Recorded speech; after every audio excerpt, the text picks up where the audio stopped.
नमस्कार, आप देख रहे हैं मेट्रो मुंबई और मैं तृप्ति सिंह आपका टॉप 10 बुलेटिन में स्वागत करती हूं।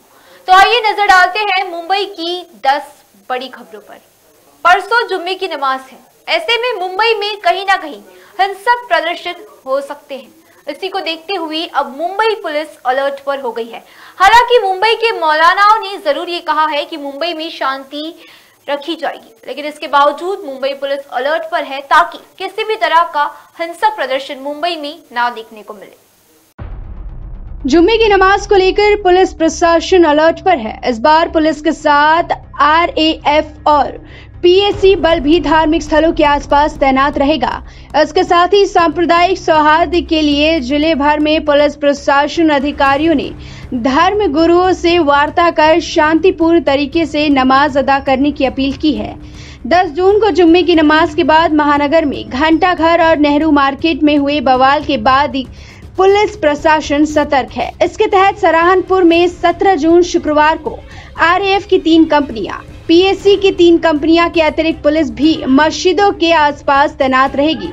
इसके साथ ही जनपद के सभी 21 थानों में CO, थाना प्रभारियों, चौकी इंचार्जों ने धर्म गुरुओं से वार्ता कर शांतिपूर्ण तरीके से जुम्मे की नमाज अदा करने की अपील की है। Bureau report, metro Mumbai. Mumbai में अब CNG वाहनों का इस्तेमाल करने वालों के लिए एक अच्छी खबर है। अब वो घर बैठे सिविक कॉल में अपनी CNG को भरवा सकते हैं। ये सुविधा कैसे आई है, किस कंपनी ने मुंबई में लाई है, देखिए इस रिपोर्ट में। मुंबई करों के लिए एक बड़ी खुशखबरी सामने आई है। अगर आप अपने वाहनों में CNG गैस का यूज करते हैं तो आपके लिए ये एक अच्छी खबर है, जिसमें ऐसे वाहन धारकों को CNG के पंपों पर गैस इंस्टॉल करवाने के लिए ना तो लंबी कतारों में लगना पड़ेगा और ना ही घंटों इंतजार करना पड़ेगा। स्टार्टअप कंपनी फ्यूल डिलीवरी ने मुंबई में CNG की होम डिलीवरी के लिए महानगर गैस लिमिटेड के साथ एक एग्रीमेंट साइन किया है, जिससे अब CNG उपभोक्ताओं को एक फोन कॉल पर घर बैठे CNG गैस का सिलेंडर उपलब्ध होगा।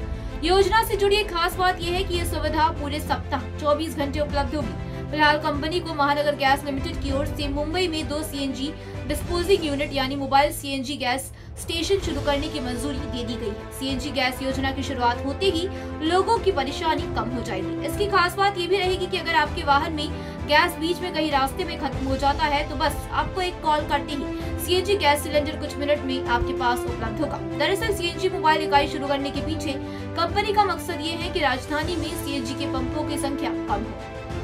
कंपनी की ओर से होम डिलीवरी की सुविधा शुरू होने के बाद CNG गैस से चलने वाली स्कूली वाहन ने कमर्शियल व निजी वाहन, कैब व ऑटो सहित कई तरह के वाहनों को इसका फायदा मिलेगा। वहीं कंपनी की ओर से बताया गया है कि मुंबई में ये योजना 3 महीने के भीतर शुरू हो जाएगी, जिसमें महानगर के सायन और महापे इलाके में 2 इकाई स्थापित की जाएगी। इसके बाद धीरे धीरे अन्य इलाकों में भी सुविधा का विस्तार कर दिया जाएगा। Bureau report, metro Mumbai.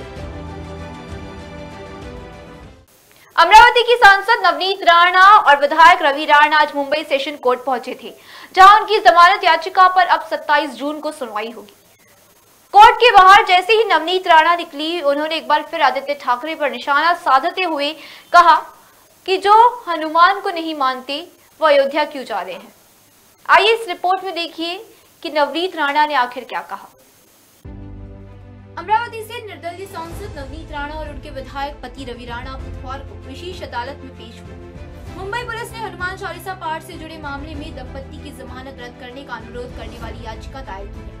Navneet Rana और रवि राणा उसी मामले में पेशी के लिए पहुंचे थे। राणा दंपति को 23 अप्रैल को मुंबई में गिरफ्तार किया गया था, जब उन्होंने घोषणा की थी कि वो उपनगर बांद्रा में महाराष्ट्र के मुख्यमंत्री उद्धव ठाकरे की निजी आवास मातोश्री के बाहर हनुमान चालीसा का पाठ करेंगे। नवनीत और रवि राणा के ऐलान के बाद शिवसेना कार्यकर्ताओं ने प्रदर्शन किया था। इसके बाद राणा दंपति के खिलाफ राजद्रोह के आरोप में मामला दर्ज किया गया। पुलिस ने 9 मई विशेष अदालत का रुख करते हुए अमरावती से निर्दलीय सांसद नवनीत राणा उसी जेल से निर्दलीय विधायक रवि राणा की जमानत रद्द करने का अनुरोध किया, क्योंकि उन्होंने जमानत की शर्तों का उल्लंघन किया था। दंपति ने पुलिस की याचिका पर संयुक्त जवाब दाखिल किया और कहा कि उन्होंने न तो पुलिस की जांच में कोई हस्तक्षेप किया और न ही सार्वजनिक तौर पर मामले से संबंधित कोई बयान दिया। विशेष अदालत ने बुधवार को पुलिस की याचिका पर सुनवाई 27 जून के लिए स्थगित कर दी है। नवनीत राणा ने कहा कि जो हनुमान के नहीं हुए वो राम के क्या हुए। औरंगाबाद में उन्होंने कहा कि कश्मीर जाकर हनुमान चालीसा का पाठ करें। हनुमान का विरोध करने वाले रामलला के दर्शन करने के लिए अयोध्या कौन सा मुंह लेकर गए हैं? जवाब दिया। अमरावती सांसद ने कहा, कायदे और नियम के बाहर जाकर महाराष्ट्र सरकार काम कर रही है। नवनीत राणा, रवि राणा और हनुमान चालीसा का विरोध करने के अलावा उद्धव के पास और कोई काम नहीं है। रिपोर्ट। मुंबई लोकल से यात्रा करने वालों के लिए एक बड़ी खबर है। माटुंगा और भायखला के बीच 17 और 18 जून को नाइट ब्लॉक होगा, जिसकी वजह से नागरिकों को थोड़ी बहुत असुविधा हो सकती है। तो इस रिपोर्ट में देखिए कि किस समय तक और कौन सी ट्रेनें प्रभावित होंगी। मुंबई की लाइफलाइन लोकल से यात्रा करने वालों के लिए एक बड़ी खबर सामने आई है, जिसके मुताबिक आज रात माटुंगा और भायखला के बीच स्पेशल नाइट ब्लॉक होगा। मध्य railway 140 ton railway bridge crane का उपयोग करके दादर स्टेशन पर फिर ओवर ब्रिज गर्दरों को लॉन्च करने के लिए माटुंगा और भायखला के बीच नाइट ट्रैफिक लगाएगा। 17 जून और 18 को माटुंगा और भायखला के बीच अप डाउन फास्ट लाइनों में 12:30 बजे से सुबह 5:30 बजे तक ब्लॉक रखा जाएगा। ब्लॉक अवधि के समय अप और डाउन फास्ट लाइन सेवा को माटुंगा और भायखला के बीच अप और डाउन स्लो लाइन पर डाइवर्ट किया जाएगा और अपने निर्धारित हॉल्ट के अनुसार इन जगहों पर ट्रेनें रुकेंगी। ब्लॉक अवधि के समय सीएसटी पहुंचने वाली अप मेल एक्सप्रेस ट्रेनों को माटुंगा और भायखला के बीच अप स्लो लाइन पर डाइवर्ट किया जाएगा। इस वजह से यात्रा कर रहे नागरिकों को सावधानी बरतने की जरूरत है। ये रिपोर्ट मेट्रो।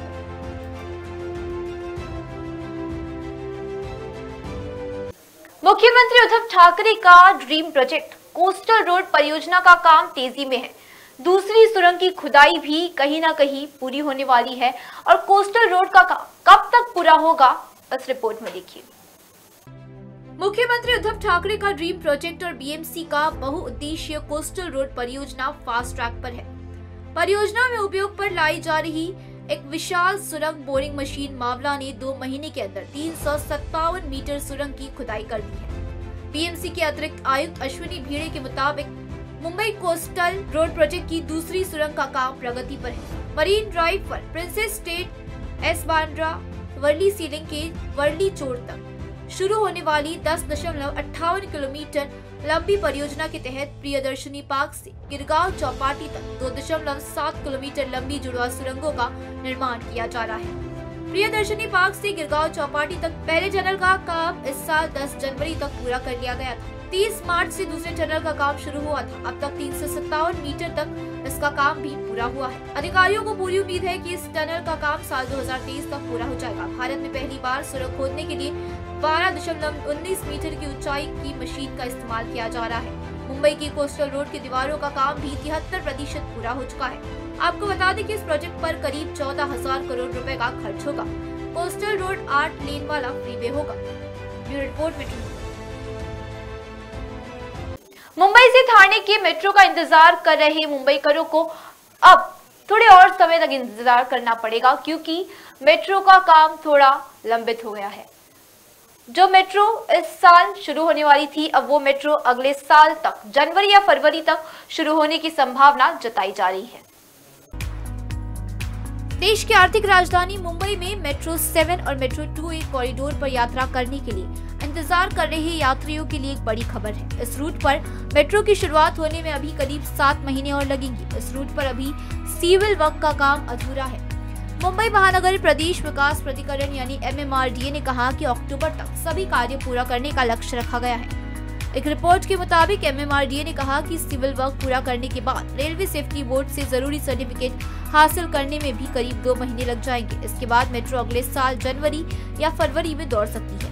मेट्रो 7 और मेट्रो 2A कॉरिडोर पर करीब 35 किलोमीटर लंबा मार्ग तैयार किया जा रहा है। इससे वेस्टर्न एक्सप्रेस हाईवे पर ट्रैफिक में कमी आएगी और लोगों को जाम की स्थिति में नहीं जूझना पड़ेगा। रिपोर्ट्स के मुताबिक अधूरे सिविल वर्क की वजह से सरकार ने इसी साल अप्रैल में कॉरिडोर की 20 किलोमीटर के मार्ग पर सेवा शुरू की थी। सरकार ने कहा था कि बाकी बची 20 किलोमीटर पर अगस्त तक काम पूरा कर लिया जाएगा, लेकिन ऐसा नहीं हुआ। MMRDA कमिश्नर SVR श्रीनिवास ने अब अक्टूबर के आखिर तक अधूरा सिविल वर्क पूरा करने का लक्ष्य तय किया है।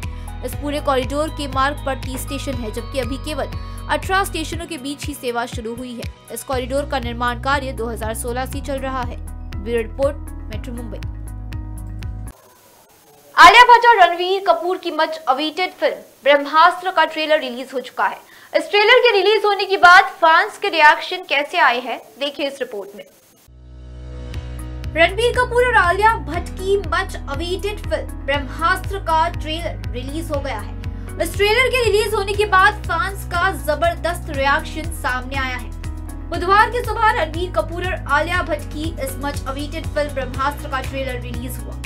फिल्म को देखकर अलग अलग लोगों ने रिएक्शन दी है। इसकी तुलना हॉलीवुड से भी की जा रही है। हालांकि दोनों ही तबके इस बात पर सहमत जरूर है कि ये फिल्म एक बहुत बड़ी एक्सपेरिमेंट है और ये हिंदी सिनेमा को एक अलग आयाम देगी। फिल्म का ट्रेलर एक जादुई यात्रा पर ले जाता है और जीवन से बड़ी फिल्म का दावा करता है।